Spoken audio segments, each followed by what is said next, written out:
For the latest film interviews, reviews, and everything making news in pop culture, subscribe to Film Companion now. Who is Sheela? In Wild Wild Country, the electrifying 2018 series about the failed experiment to build Rajneeshpuram, a utopian city in Oregon in the mid-80s, she's a charismatic Machiavellian figure who will go to any lengths to get what she wants. In episode 3, she's compared to Hitler. Only the ovens are missing, someone says. In episode 5, she's described as a power-mad megalomaniac. Through the 6-part series, we saw Sheela wearing glittering jewelry and stylish maroon outfits, serving her master Bhagwan, taking on the US local, state and federal authorities, fleeing Rajneeshpuram, and eventually pleading guilty to attempted murder, wiretapping and assault. Sheela, once Osho's closest confidant and most powerful aide, was sentenced to 20 years in a federal prison. She was paroled after 39 months. Searching for Sheela gives us the lioness in winter. Sheela, now 70, runs 2 assisted facility living centers in Switzerland.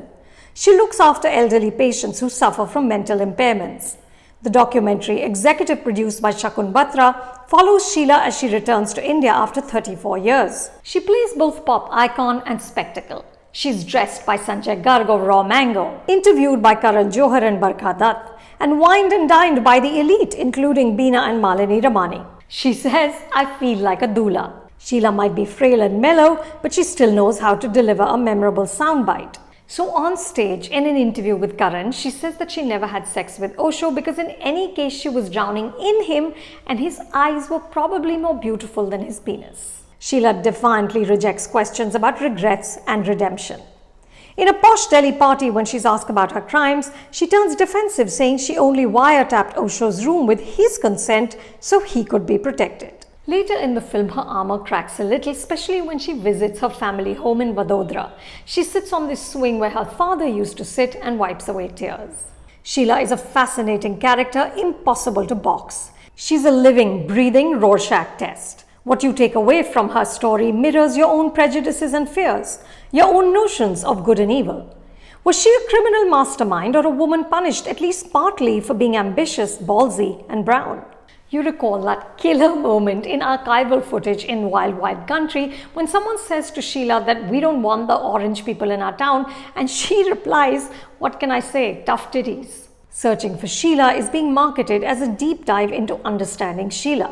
Curiously, the documentary has no credited director. I'm assuming that Shakun was the prime architect in shaping the material. His gaze is empathetic, but the film barely scratches the surface. In archival footage, Sheela describes life as a good performance. I suspect that's what we get here. She's only showing us what she wants us to see. There's little insight into how she feels about what she did or her evolution. How does a convicted bioterrorist become a career caregiver, and how did she bring herself to forgive her master, who was so betrayed by her actions that he called her a prostitute in public? Her photos with him still adorn her walls. Perhaps some of these answers are in her memoir titled "Don't Kill Him, The Story of My Life with Bhagwan Rajneesh," which was published in India in 2013. I haven't read it. Searching for Sheela is a minor companion piece to the mesmerizing Wild Wild Country. There's also news that Priyanka Chopra will be playing Sheela in a forthcoming Amazon film. Consider this documentary homework for that. You can watch it on Netflix. For more reviews like this, subscribe to Film Companion. Don't forget to check out our website, filmcompanion.in.